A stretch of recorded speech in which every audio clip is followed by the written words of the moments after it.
আমি পণ্ডিত গৌতম শাস্ত্রী, বিরাটিতে থাকি, পেশার জ্যোতিষী, বাস্তবিদ ও সংখ্যাতত্ত্ববিদ। আপনারা সকলেই দেখবেন যাদের ছেলেমেয়েরা এই মুহূর্তে পরীক্ষার সামনে আসন্ন এসছে, বা যারা ইন্টারভিউ দিতে চাইছেন, যারা বিভিন্ন প্রবেশিকা পরীক্ষায় বসতে চাইছেন, অনেকে কিন্তু রীতিমতো পরীক্ষার আগে একটু হেজিটেশনে ভুগতে থাকে। তাদের উদ্দেশ্যে বলছি, চিন্তার কিছু নেই।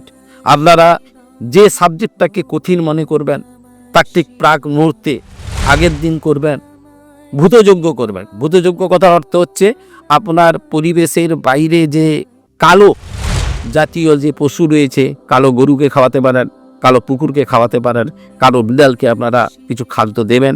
এবং যেদিনকে আপনি যাচ্ছেন সেই দিনকে একটা নীল বাতি, মোমবাতি নীল রঙের জ্বালিয়ে, পুরুষ ছেলেরা হলে ডান দিকে জ্বালাবেন, মেয়েরা হলে বাম দিকে জ্বালিয়ে, ছেলেরা ডান পা ফেলে, মেয়েরা বাম পা ফেলে, যাকে ভালো লাগে, যে দেবতাকে আপনার ভালো লাগে তাকে স্মরণ করে বেরিয়ে যাবেন।